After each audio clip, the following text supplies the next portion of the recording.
You are listening to the iSpot Podcast, Adventures with the Trendsetter. I'm your host, Brian Berger. Guys, thank you so much for listening to this week's episode. I greatly appreciate it, and I will not disappoint you guys. We have special guest, adult film star and cam model, Kimmie. Here comes the boom. I'm sure she's heard that before. I'm sorry, I couldn't help myself. But Kimmie KaBoom is on the show, guys. Had a great interview with her. Got to give a special thanks and shout out to Erica of the Rub PR for setting this whole thing up and allowing this to happen. If you guys want to follow them on social media, follow them on Twitter at the Rub PR. And also their website, therubpr.com. I really enjoyed spending time talking to her, bringing some Southern charm to Adventures with the Trendsetter here. She's a multi-award-winning Southern Belle, received numerous nominations from the BBW Awards Show, XBIZ Cam Awards, Biggie Awards, Adult Webcam Industry Awards, and AVN Fans Awards for acknowledging her on-cam prowess and stellar personality. You know, early this year, she's won the BBW Awards Show trophy for Best Solo Site. She has scored wins with several other award categories there. She's not new to getting recognition in this adult industry, and something that I have kind of always been interested in terms of knowing more about it. We've had Kimmie KaBoom on the show, and now Kimmie will kind of give us a little insight of what's going on in terms of the cam modeling world, and really just enjoyed it. Kimmie is an amazing individual, has such a great upbeat personality, and it's so cool the fact that, yes, she is an adult film performer, but just the amount of success she's been having, and something I kind of came to figure out that, you know, when I initially started the whole Adventures to the Trendsetter and did my coverage of Exotica and AVN, which you guys can catch on our YouTube channel. If you just go to YouTube, type in the word iSpot Podcast, you can check out what I did for Exotica in November in Edison, New Jersey, and then what I did in AVN back in January in Las Vegas, Nevada, the first time that I was ever there, so it was really cool. Didn't get a chance to interview Kimmie then, but had a chance to talk to her now. And something I just noticed that when you walked into those conventions, whether it be Exotica or AVN, just, you know, of course, the performers are there, but the amount of popularity that cam modeling has gone. Maybe I've just been completely oblivious to it, but, you know, I've spoken to several individuals, talking to them about cam modeling. It's like you can set your own schedule. It's basically fans who are just, you know, very loyalist and supporters of you will follow you wherever you go. And if they know you're camming, it's more, although it's kind of a group setting, you can have that one-on-one time, a private chat or a private group show with that your favorite adult film star. And, you know, with that, it's really more authentic. It's more raw in the sense that, you know, you don't have a gigantic production team. It's basically you and a camera and your audience or that one person watching you. And it's a great living in. It's a huge boom and success in terms of, you know, how many adult film stars actually do that with their fans, give them the opportunity, and it's such more and more accessible and creates that one-on-one, I guess, dynamic between fan and, you know, performer, which, you know, like I said, it's huge. To me, it's amazing how much momentum, how much popularity it's gotten. I guess I have to do more research on it, but again, all the adult film stars kind of tell me the same thing. I mean, for people starting out who are unsure if they want to get into the adult film industry, they'll do camming, and then that's kind of a great recruitment process for a lot of production companies that see it, because right from the early get-go, they're creating an audience, they're creating a fan base. So then, for example, if a production company, I guess, does want to sign them, they're not starting from scratch. They don't have to kind of build up their name as much as if they were just coming out from, you know, right from the beginning, doing a scene. You have to kind of build up their fan base because nobody knows who they are. So it's a really great pool. And also for certain performers that retire, you know, they have the ability still to stay in touch with their audience and do what they want to do, but they don't have to, for example, you know, be on call or go to set at a very early time and be on set for a long period of time. They can set their own hours and work whoever they want to work with. So the power really goes to them, the performer, back in terms of being as creative as they want to be and do what they want to do and what's appealing and sexual to them, what they find sexy, as opposed to, you know, director or production company saying, all right, this is what you're going to do, and this is the scene, and this is why it's going to work. No, it works for them. So really great to have Kimmie on the show. And all right, guys, so without further ado, here is my interview with Kimmie KaBoom on the iSpot Podcast, Adventures with the Trendsetter. Enjoy it. Miss Kimmie KaBoom, thank you so much for coming on the show. Greatly appreciate it. First and foremost, how are you doing today? Doing pretty good. Thank you. No. All thanks goes out to you. Kimmie, first thing I need to ask and get right out the bat here, I'm sure you hear this a lot too in terms of how busy you are, but I need to get it from the talent's perspective. When you go to the conventions, right, and you go meet your fans and your audience, what kind of feeling is that like from the talent's perspective? I mean, I can only assume it's probably maybe a humbling feeling. Does it get overwhelming at times when you meet your public? It's a hodgepodge of everything. There's so many emotions going on, and it really just depends on which convention you're at. But I love every freaking minute of it. It's so awesome. And, I think that the most important things I try to relate to my fan base is that, I'm just like you and everybody else. I wear my flip-flops. I go days without makeup. I mean, I am just a regular chick who happens. Kimmie, you're killing the illusion for me. What's going on? Don't do this to me. What? Well, no. I'm just a regular chick who gets paid to have sex. So, I mean, it's pretty cool. I get to have sex on film, and that's a lot of fun. But it's so cool though. For people to come up to me and to chat with me and to get pictures and stuff. And I really appreciate all their support. And so it's a really cool experience. I love the conventions. We try to do just about every convention. Well, it's easy to see why they like you so much. You seem very, authentic, very real, and for most people, I can only speak for myself, probably somebody who's very easy to approach, as opposed to I'm sure a lot of people are intimidated when they see you, and they're like, oh my goodness, I don't want to act like a fool when I'm around you. But again, that's just normal nerves. What would you say to those that you come up to? Like, what's your way of kind of calming them down when you do see those people that are so excited to see you and they can't put two sentences together? Well, I usually tell them, bring it in, give me a hug, because I'm a hugger, and who don't want to hug a chick with her boobs out? I mean, come on. You sold me, woman. So I try to keep it that way, plus I usually my icebreakers, I usually give out free pictures to my fan base at these conventions. Oh, that's so nice of you. Yeah, Streamate has been really good about sponsoring pictures. Clips for Sale as well. They sponsor me pictures. So by them providing me the pictures, it's not like I have to pay for them. So it enables me to give them to the fans, pass that on to the fans. So I'm able to. That's kind of an icebreaker for me. Usually for a typical convention, I see somebody walking by. A lot of times they want to say something, they're not real sure how to approach me. I mean, it's like, hey, come on over here. How are you doing? What's your name? Let me give you a picture. And that's usually how we do it. And I get to talking, and I ask them if they're enjoying the convention. And usually they kind of calm down by about the third or fourth question. By then it's the interaction. And so they're pretty relaxed by then. So you seem to be a big people person. Is that a fair assessment to make? Just by talking to you for a few minutes, you seem like a real big people person. I am. Yeah, I try to be.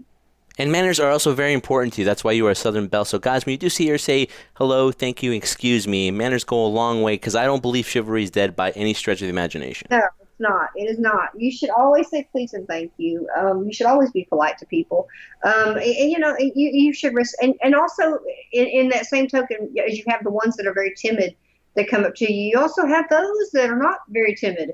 And you also have to respect people's boundaries. And, although I may be a hugger type person, I'm usually in control of the hug, and it doesn't mean every girl is a hugger. So you definitely have to go a case-by-case basis, and definitely make sure that you're not violating anyone's personal space that doesn't want to violate it. So No, definitely. It's right, because there are those that take advantage of it, take advantage of the generosity, the kindness, and they mistake that for, I could do whatever I want. And no, guys, that's not the way it goes, guys. Be respectful. That's the most important thing. But, Kimmie, a lot of stuff to talk about, to promote. But first thing I want to speak about before we talk into all the things that, are going on with you right now that we like to talk about and promote you as well here on the High Spot Podcast is, my question to you is curious, when you got in this industry, and, it's kind of when I researched it and I got all the notes, I'm like, it's funny how your husband got you in. But at what point did you feel comfortable in your sexuality? Because to dive into something like this, like the adult film industry, you really have to have a sense of comfort and a sense of love for yourself, wouldn't you say? I agree, but I've always been pretty body positive in a sense, or I had a positive mindset when it comes to things. Mm-hmm. I've always been a doer. I've always done things not necessarily in the norm. I mean, I've played roller derby. I've done the very just out there kind of stuff. So whereas it was nervous doing my first scene, it was still also, it felt pretty cool and pretty natural. And I didn't feel like it was that far-fetched to do for me. It wasn't like it was a real stretch for me to have to do it or real difficult to have to do it. So, it came really naturally, but I just, it really wasn't it was a no-brainer for us. And I was pretty confident with it. I've always been pretty confident with myself. Yeah, I think it was pretty easy peasy. No, it seems that way. It seems like it's been a pretty good transition. I'm sorry for you to do that. Have there been when you dived into it, right? Did you have a good idea of what you were diving into, or was it more of something you learn as you go? Because for some people, they might have a certain idea of whatever it is you're getting into, especially when it involves the adult film industry, and then it doesn't take long for them to realize it wasn't all it was cracked up to be. I think some people have told me, from people I've interviewed, it's like maybe a 3 to 4 month window where, whether it be a female talent or male talent, they're in there and then they're out, and it's kind of a revolving door. What do you think prepared you the most? Do you think all the stuff you've done before, like you were in an auto service store, right? You did that. You worked on cars and things of that nature. You think all the stuff you've done prior, before getting into the adult film industry, prepared you to deal with all the ins and outs? I do think I have a business degree. Plus, my husband and I, we did a lot of research, and we did a lot of research. And as anyone should do with anything, any kind of new endeavor you want to get into, you should always research it. Get the ins and outs, pros and cons, and get a game plan together. Because when I first did my first scene, honestly, I didn't think this was something that we were going to be doing all the time. I thought this was like a kind of a one-trick pony. We were going to go down and do this whole thing, and that was going to be it. We didn't even realize what kind of a business this could bring us. Okay, cool. And then when it went over quite well, that's when we were like, okay, let's strategize. So we did researches. We bought a crap ton of domain names to protect our name, and did the whole trademarking and licensing and all that stuff.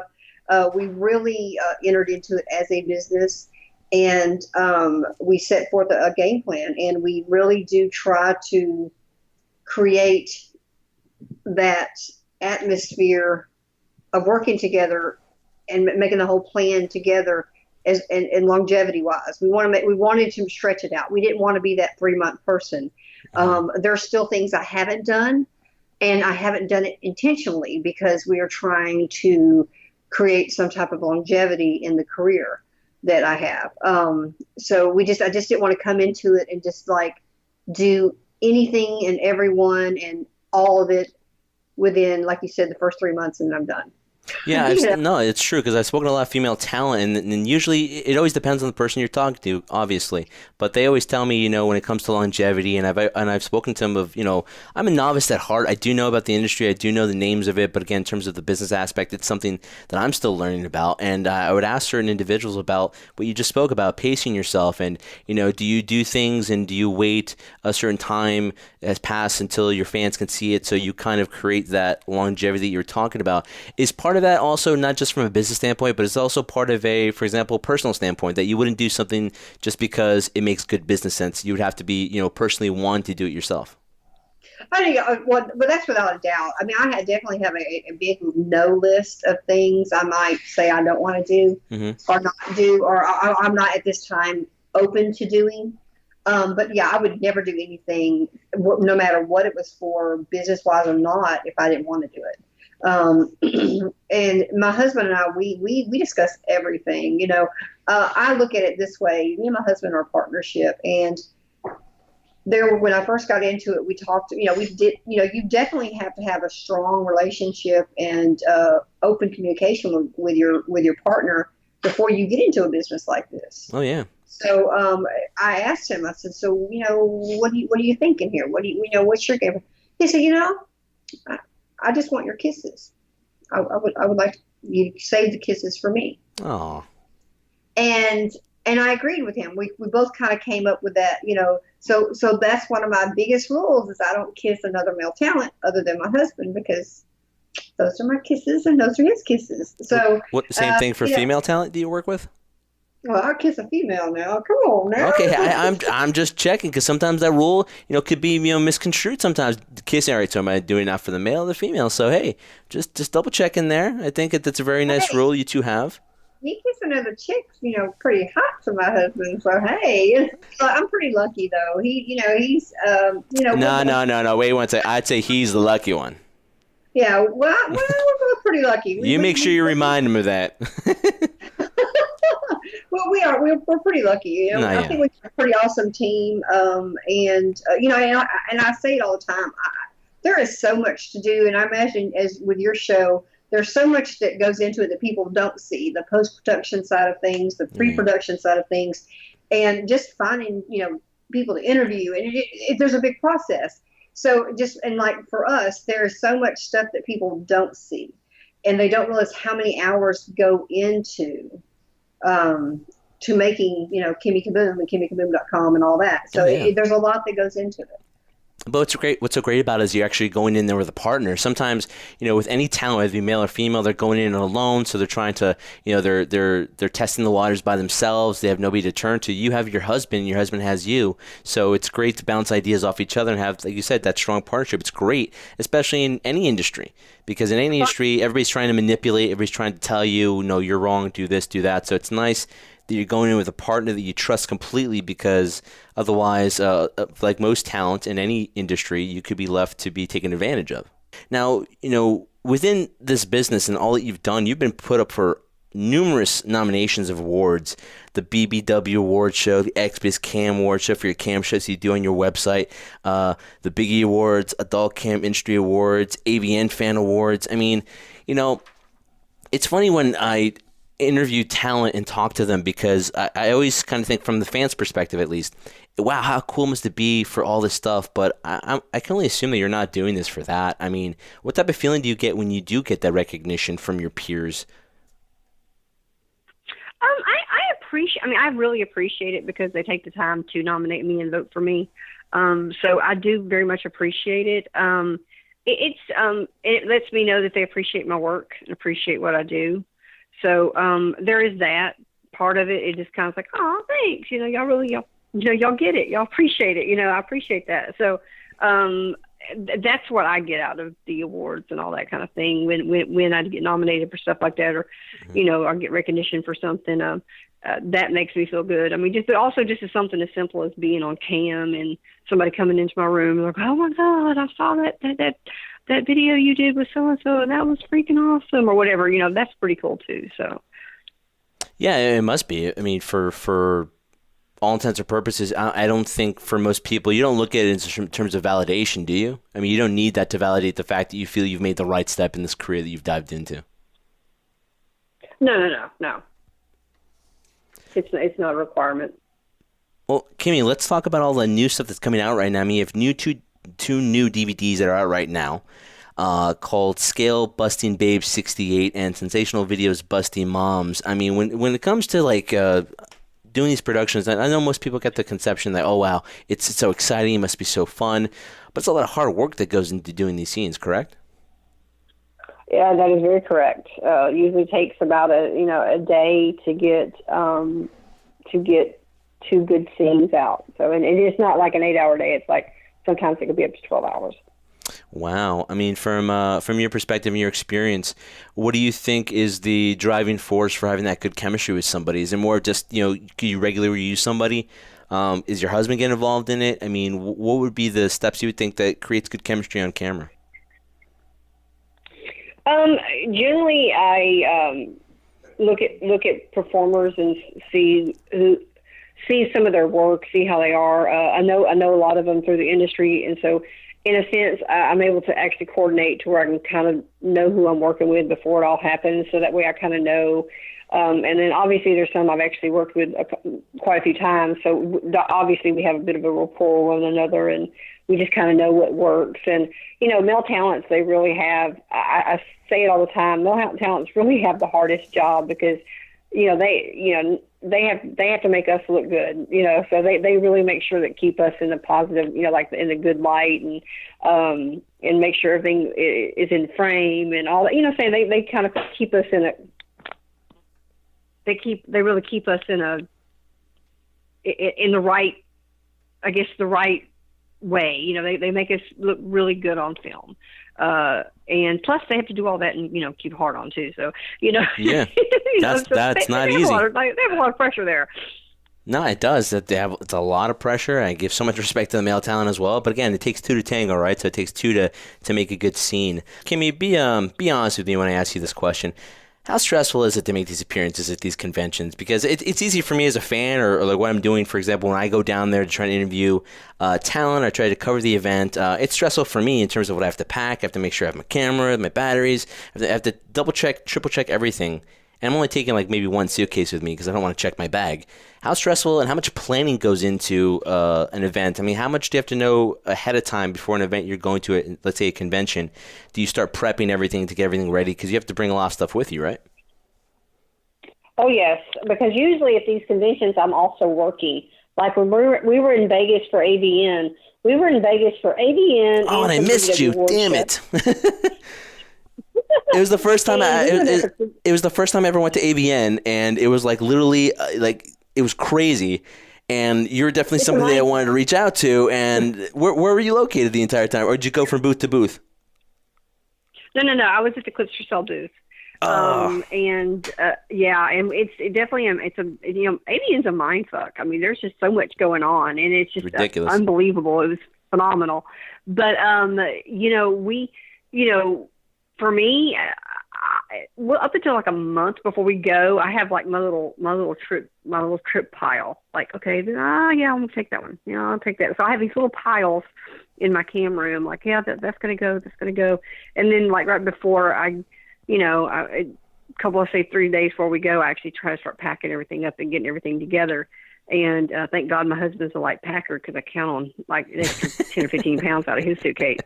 Because we went to AVN for 2 weeks, and oh wow, we were filming in the morning. We were doing the convention all day, the full day of the convention.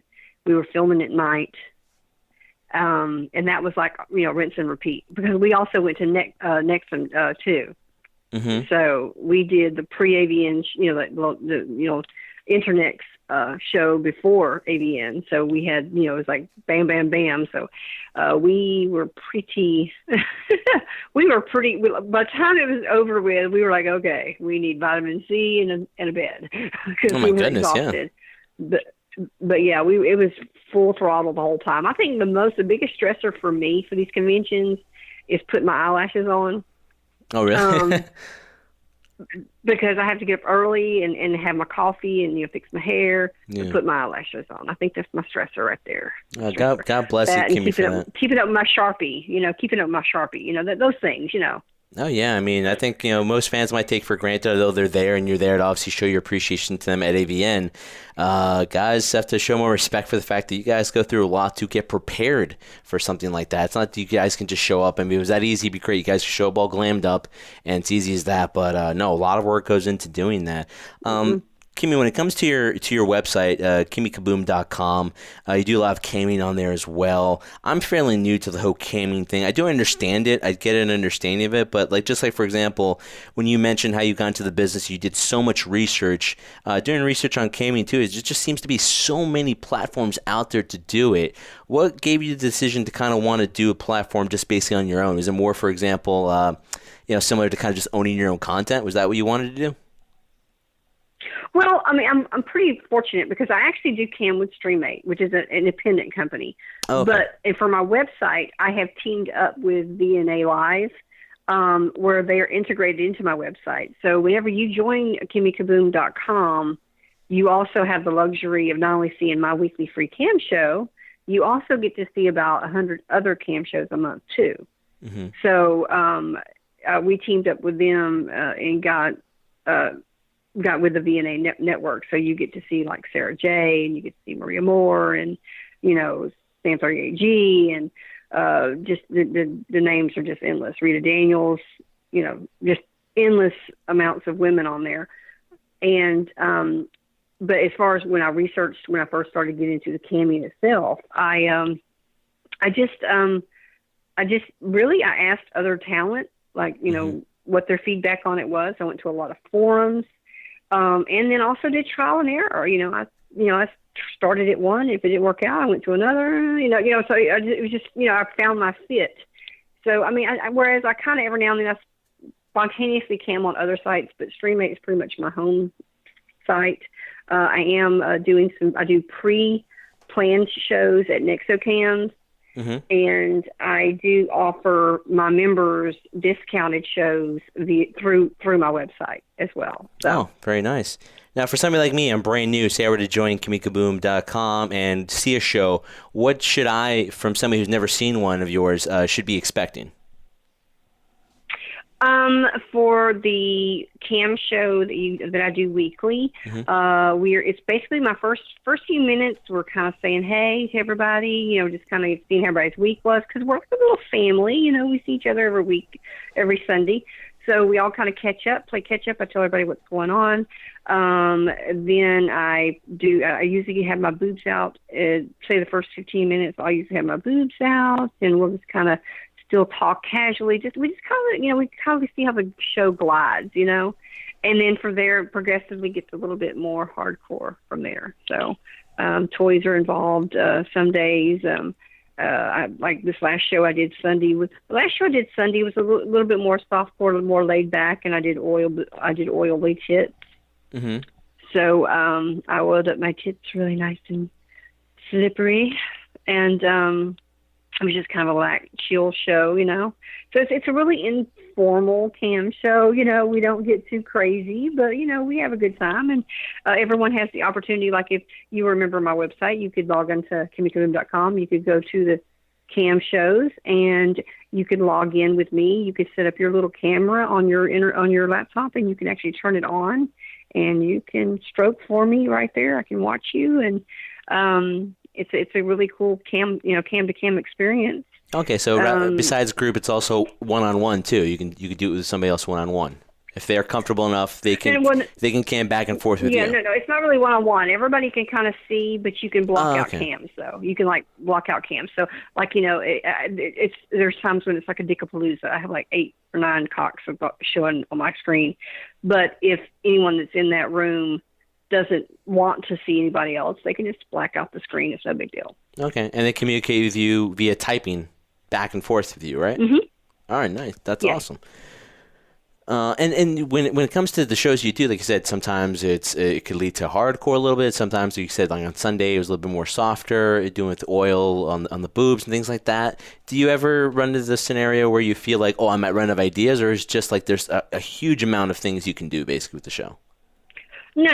It's there's always so many things to do, and honestly, if a guy is trying to stroke his cock and cum, I'm sure that he could look at my titties over and over and over again. Yeah. So, why wouldn't he? but my members can also give me show ideas. Like I've got one member who really likes pantyhose, so I did a couple shows where I've had pantyhose on. I have some members who are into feet, who love feet fetish stuff. So I've done some feet fetish type shows. So it just really, the possibilities are really endless, because they really come up with some really creative ideas. I've done with lotion before. So it just depends on what it is they're looking for, and and I'm not saying that I can do every request, but I can. What requests I can't do, say, on a cam, I can definitely video something. So then, therefore, it's the videos on the website. Oh, very nice. I mean, I think nowadays more than ever, like maybe 10 years ago, 15 years ago, like there just seems to be so much more easier access now from talent to fans. And a lot of that has to do with social media and the ability of the access of all the content that's out there, using things like Twitter, Instagram, just as a few examples. How do you feel that's benefited you in terms of the positives of you really interacting and branding yourself too? Because as much as it's something you love to do, it's also a business, of course. You did a lot of research to kind of plan yourself out of what you want to do in your career. So can you just talk a little bit about the importance of social media and how you use it to kind of make your name and interact with your fans? Yes, social media is a huge platform for me. I use it daily to put myself, to keep myself, out there, and to put myself out there in places that may not be. I try to engage and interact with fans in the process of doing that.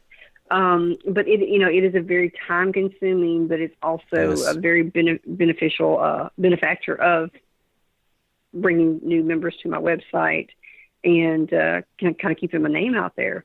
Yeah, and it's definitely a necessary evil, as most people would say, because like you said, it is so time consuming sometimes. It's very difficult to unplug every once in a while. And speaking of that, though, with all the things that you're doing, whether it be your cam shows, working on your website, interacting with your fans via social media and all the other outlets they have to reach you at, how do you balance all those things out? And do you allow yourself to have that me time where you can kind of unwind a little bit and recharge the batteries? Because it's very easy, especially for myself too, to get lost in your work. And then sometimes you need kind of take a step back a little bit, because if not, you're going to burn yourself out.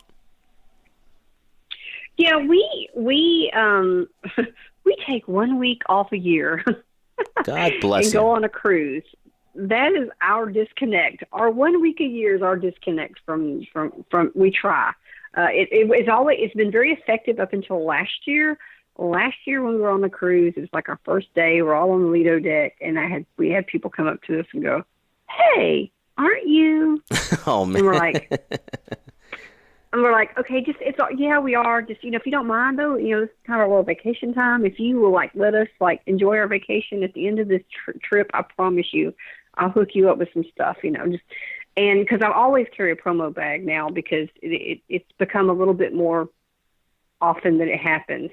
So generally when I meet a fan in public, I like to have my signed picture. I like my pictures with me, so I try to sign on a picture and we take a selfie together. Mm-hmm.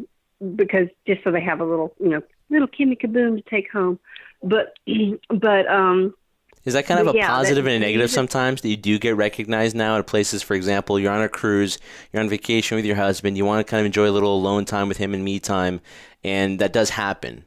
Does it happen more frequently now than it did before in the past? Yeah, I think as I've done more and more stuff, I think it's gotten a little bit more prevalent where it happens a lot more. Mm-hmm. And it's good and bad. I haven't really had a bad part of it yet, because, like I said, we explained it to them. They were really cool about it, and for the most part, didn't nobody really bother us or anything. We still enjoyed our cruise. We had a great time. We even hung out with some of the people that recognized us, and it was all, we're just, having fun, having a drink or two. Nice. So it was very casual, and it wasn't like fanboyish. It was more laid back about it. So they're really cool about it. That's good. And it was so funny, because when we got back into the port, I'm standing there in baggage claims, signing pictures and taking pictures. It was so funny. But to me, it's more like a, this is so wild, type moment, But it's we enjoy it. It's a lot of fun, and I don't ever want to be that person that blows off a fan or anybody. But I think if you're honest with them, at the end of the day, it's okay. As long as you're honest and tell them, look, man, we're on vacation. We're trying to unplug a little bit. If you don't mind, letting us have these, this week, and at the end of the week, man, we'll hook you up. They're very understanding, So no, that's true. I mean, so far. No, you're right, and it goes back to what you're saying before in terms of you're a human being. So they have to kind of understand that if they don't, that's really their issue, not yours anymore. Two final ones for me, real quick. We cover the world of professional wrestling, and for us, I don't know if you've seen professional wrestling before. If you have, great. But I always like to give comparisons between the two of them in terms of two things, really. Usually, the people that are most successful in the world of professional wrestling, and they're out there and they have huge notoriety, are the ones that portray certain characters, quote unquote, but they're extensions of themselves. Would you say when you're out there and you're Kimmie KaBoom, is that authentically 100% you, or is that kind of just you with the volume turned up really high? I think I'm pretty much what you see is what you get. Okay. I'm me. Whereas Kimmie KaBoom is separate from me. Mm-hmm. From the personal me. I still pretty much. It's same goes for my husband. We're pretty much what you see is what you get. Yes. But we're older, and our kids are grown and gone, and so we have zero fucks to give. So hey, this is who we are. So we just kind of put it all out there. We work hard. We're pretty good people. We believe in the whole karma system, how it works, and we like working and networking with people, and we think everybody should work together. And I tell people, every interview I do, I've always mentioned, there are so many outside forces trying to break down the adult entertainment industry. We should not be fighting amongst us. So, everybody should just, kind of keep it positive. No, very true. Positivity is a great thing, especially it's great stress relief too. If you're positive, then you don't worry about those negative things kind of affecting you, your mood, and obviously doing what you love to do. Last one for me, Kimmie, and then thank you so much for being on the show. I can't thank you enough. I have to. It's good manners for me to thank you. I appreciate it. 2018, we're literally a quarter almost done with it, and before you know it, believe it or not, it's going to be AVN again in Las Vegas. It just goes by so fast now, the year. But for you, besides New Year's resolutions, which I don't believe in, for you, are there any personal goals you hope to achieve before the year's over? Not necessarily business related, but just personal things yourself that you've maybe put on the side because of your career that you really want to try to get into again, or hash or learn something new. Are there anything like that in 2018 that you hope to achieve before the year's over? I don't know. Well, I know we want to achieve it before the year's over, but we do have so many stepping stones in place, putting us in even bigger arenas of things. So we're still constantly working on our production company, making it bigger and better every time. And then we're working on a huge project that I can't talk but it's a huge project. Oh, come on. You can tell me, Kimmie. It's all right. Just tell me. Just whisper it. Just whisper it. Can't tell you none. But it's a great project. We can't wait to get started on it or get finished with it. We're projecting maybe a year on it at the most. So it's going to be a pretty big thing. And when it happens, you're going to be like, remember she was telling me about this. Yeah, or at least I was the first one to ask about it, basically, and she denied me. Exactly. With no remorse in her heart. I did grow up watching wrestling. Who are your favorites? I lived in Central Alabama, and I used to go to this place called the Little Battle Auditorium, and we used to watch the Bullet Bob Armstrong. Oh wow! And so, and Hacksaw, and we used to watch all those wrestlers when I was, of course, this was a long, long time ago because I'm old. So, anyway, so you're saying this was 5 years ago, then, basically. But no, I do like. Do you still keep up with it now, or do you kind of beating somebody up? I don't have time to keep up with anything. I am just I'm a porn palooza right now. I don't have time to really. It's hard for me to just keep up with games. I can't keep up with my TiVo. What are you talking about?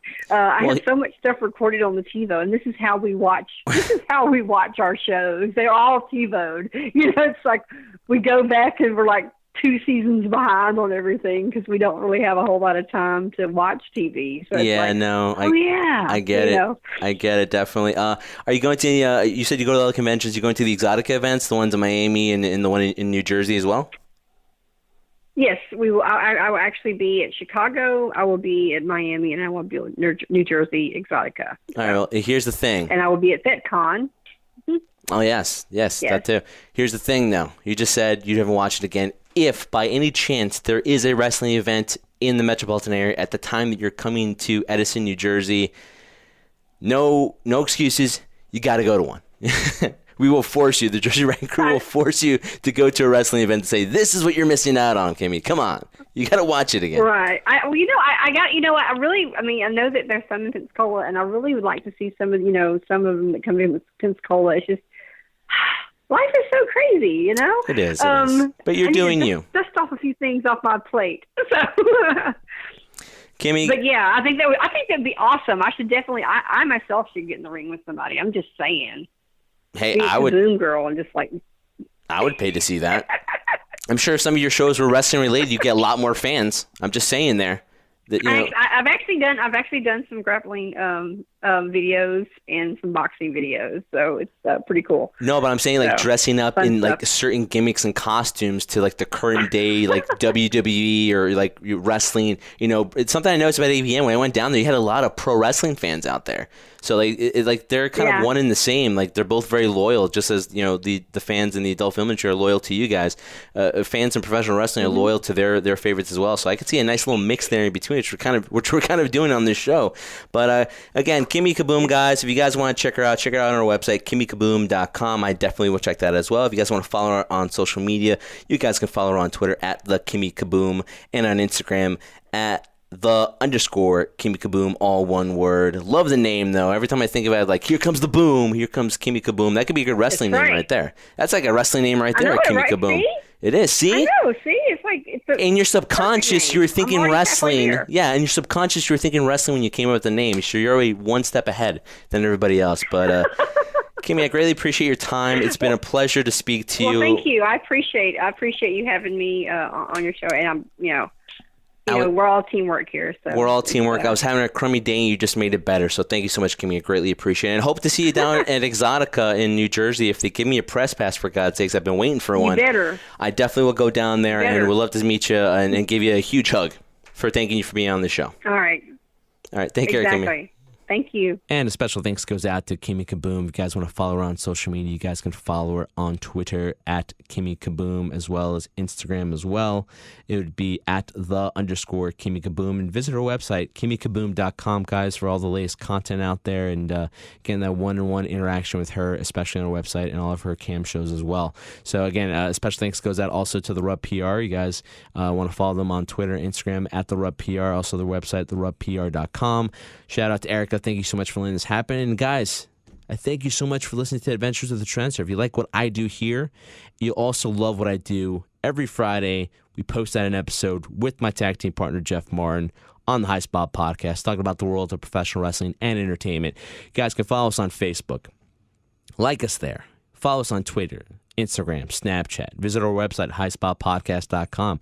Also, check out our YouTube channel, all the content we put out there, not only what I've done for Exotica and AVN, but also what we've done for Ring of Honor, WrestlePro, what we've done for Pro Wrestling Magic, Battle Club Pro, all the promotions in the New York metropolitan area, and also what Jeff and I did in terms of us going to New Orleans, covering WrestleMania weekend, WrestleCon, Supercard of Honor, all exciting content for you guys to enjoy. And I thank you so much because in the span of 4 months, we already have over 500 subscribers, and that's all to you guys. From the bottom of my heart, I can never thank you guys enough and appreciate the fact that you guys really enjoy what we do, and it just inspires us to create newer and newer content for you guys to enjoy from not only this point on, but for the future and years to come. So guys, I am the Trendsetter, Brian Brega, thanking you guys so much for listening to this episode. And just remember that I do this for one reason and one reason only. I do this for you, the crew.